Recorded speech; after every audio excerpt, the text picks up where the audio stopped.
has struggled with, say, from my own experience of, it's probably not a secret to people, but admitting something to everyone out loud that you've known to yourself, it's the first step in a road to addressing the issue and to healing. And by healing, I mean not necessarily solving the problem or fixing something, but healing the trauma of having kept that secret for so long. Right? Like, right, sure. I'm pretty open about my problems with alcohol. I don't drink anymore. And the relief it was when I realized that, I can tell people, hey, I don't drink anymore. Here's why. Right, and right. I still have people from way back who are like, hey, you want a beer? It's like, you've known me for how long? Right. You might recall that I don't do that anymore. You might recall that for almost 20 years, I've not done this.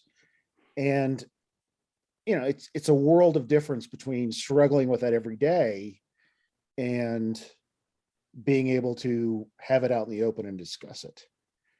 And yeah, I would say physiologically, sure, you feel better. I mean, yeah, you almost have to. The connection, right. The mind-body connection is extremely powerful. Right. And when you're also potentially carrying a secret for someone else, I mean, take you with alcohol. So, if, I don't recall the occasion when you told me that, but I mean, that's a good example of something that if someone, if when you told me that, I don't recall having this mental thought process because I hadn't read this material.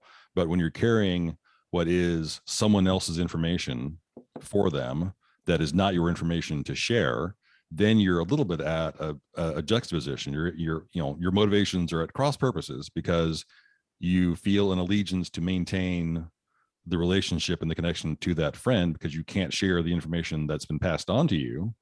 But part of you probably wants to share that information because you've now been handed a burden that you don't want to carry. Right. Right. And it could come down to, quite frankly, just an ethical consideration of, well, I've got two things I believe in. One is helping people, and two is keeping people's information private. Holy crap. I've got a situation where if I sacrifice one for the other, I've got to sacrifice one of these two goods that I believe in. Right. Exactly. The categorical imperative, I think Kant would call it. I could be wrong on that, but yeah, that's a rough one, man. And I also like the difference between what's a secret and what's a mystery, but that's for another time. Right. Yeah. That's fascinating stuff. And I love the social psychology and psychological elements of that. That's fascinating stuff. And it also turns out that there must be a pretty clear benefit that if you're a raving narcissist, life must be much easier, because you just don't give a shit, right? Well, if you lack empathy, secrets don't matter, right? I mean, exactly. Secrets don't matter. Feelings don't matter. Consequences don't matter. Other people's pain doesn't matter. Right. So yes, good thing we don't see that today. Good thing we've evolved past that. Yeah, never. That's a 1 in a billion.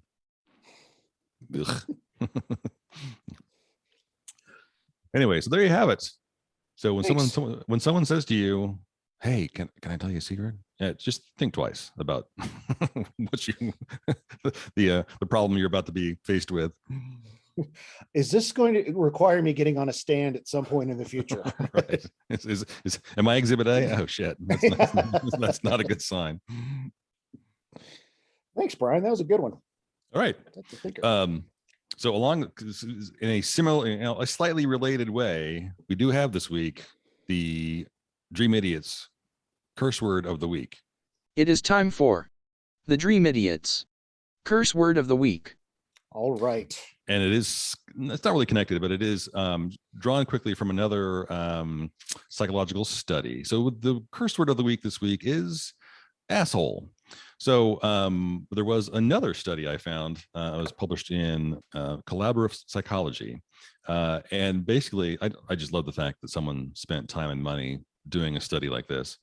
They had 400 respondents, and they basically sought to determine in scientific terms precisely what an asshole is.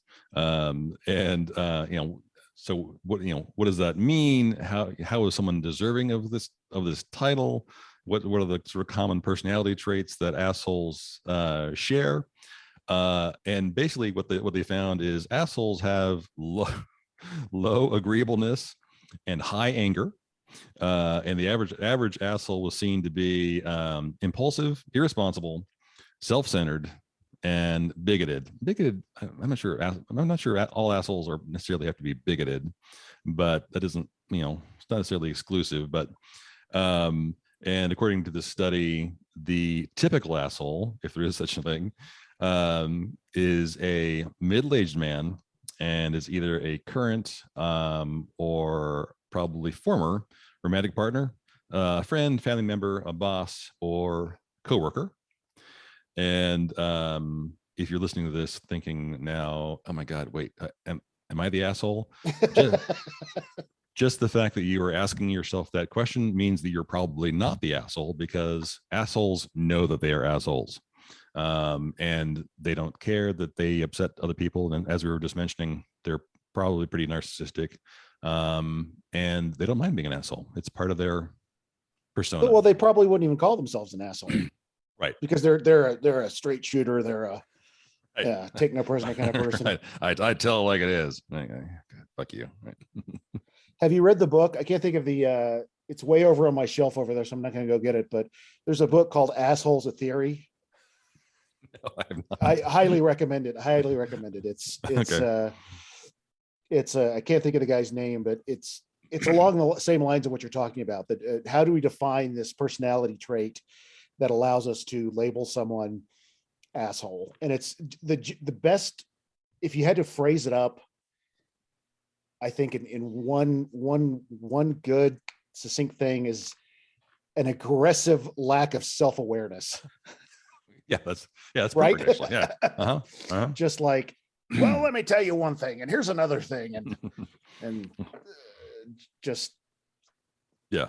I don't know. Or in the words of I forget which comedian it is. It may have been a Groucho Marx bit, but the asshole is the person that rambles on and on about themselves and then says, "But enough about me. Let's talk about you. What do you think of me?" Right. Right. Yeah. What do you think about me?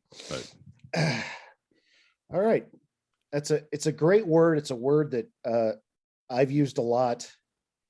George Carlin has a good bit about asshole. So a lot of great thinkers have looked at that word. I'll have to look up that book, Assholes, a Theory, and we'll put a link to it on the website at some point, because it speaks to exactly what you're talking about. All right. Good word. Are we ready for my story? We are. Lay it on me. Okay. Bryan, quick question for you as I start all my stories off. What were you doing? Be specific. Be specific. March 20th, 1980. March 20th, 1980. It was a Thursday, if that helps. I was 10 years old. I was probably mowing the lawn or playing basketball outside, or 1980. Well, I can tell you where you weren't. Okay. I'll bet that you weren't in downtown San Antonio. And I'll bet you weren't a member of the Mayday Brigade. You're right on both points. Which is a Maoist organization. And your name was probably not on that day Damian Garcia, Abigail Bayer, or Hayden Steele Fisher. These three folks scaled the walls of the Alamo, tore down the United States and Texas flags, and replaced them with their own communist worker flags as a campaign to celebrate May 1st, or May Day, celebrated in many parts of the world to recognize labor forces. Now, this is different from Labor Day that we celebrate here in the States. President Grover Cleveland, preferred a September holiday so as not to confuse the socialist roots of May Day with American values. America actually celebrates two non-official holidays, and I did not know this till I looked into this, both on May 1st, as opposed to celebrating May Day, something called Law Day, where we talk about how important laws are to our society. It was declared by Eisenhower in 1958 and affirmed in 1961. And Loyalty Day, which has been around since 1921 and affirmed in 1958. So both part of the Eisenhower administration. Now, why is this important in terms of the Alamo? Well, if we think about the Alamo, for those of you who aren't from Texas or from the States, the Alamo was a Catholic mission set up by Spanish explorers to help Christianize local natives in what would become South Texas, in the South Texas area, right? And it was part of a mission chain that includes some really beautiful old buildings: Mission San Jose, Mission Concepcion, Mission San Juan de Capistrano, Mission Espada, and Mission San Antonio de Valero, also known as the Alamo. And I'm sure that you had to go on these field trips as a kid to these various Yes, dozens missions. of times. Right. And you can do the mission trail today, and I highly recommend it if you're in San Antonio.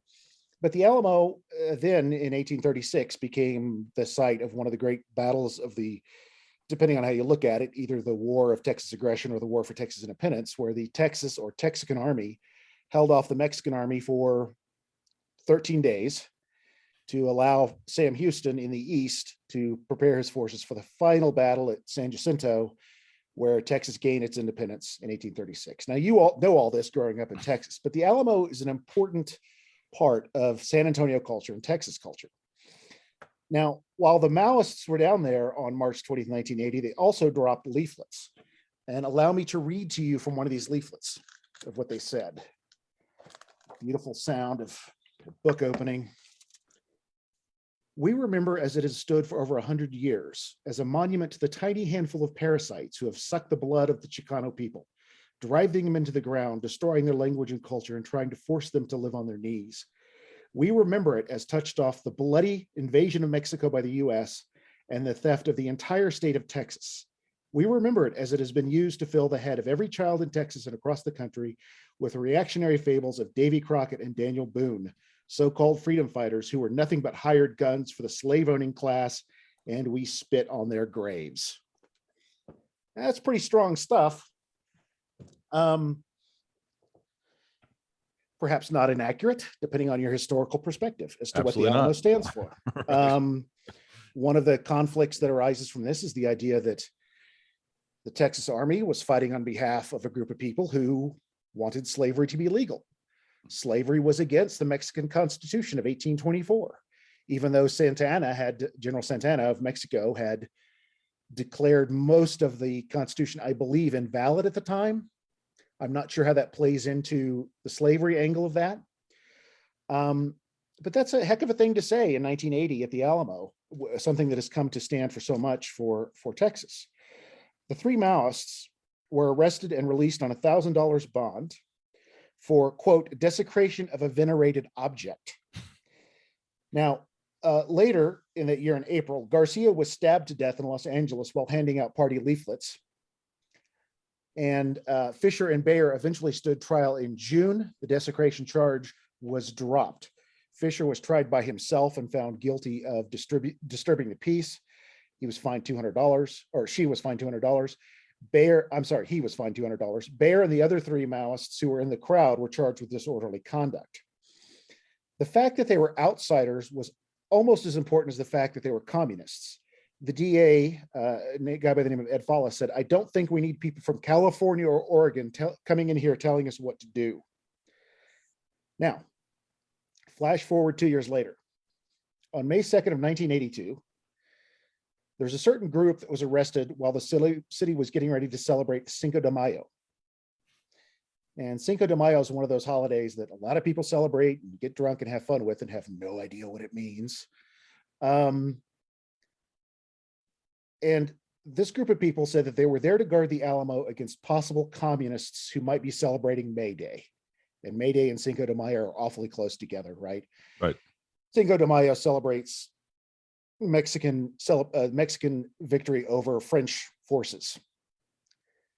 This group that was protecting the Alamo were members of the KKK. Ugh. In 1983, a year later, the KKK was denied a marching permit for May Day. They came back a year later to defend the Alamo. The city argued that a planned art show in Alamo Plaza plus the Klan would make for horrible congestion in the downtown area. I cannot imagine a confluence of an art show and the Klan mingling together. They accepted an alternate route, which was well away from the general public. The title of the article that covered this was, "They threw a parade and nobody came." again, reading from an original source. Oh, listen to that beautiful sound.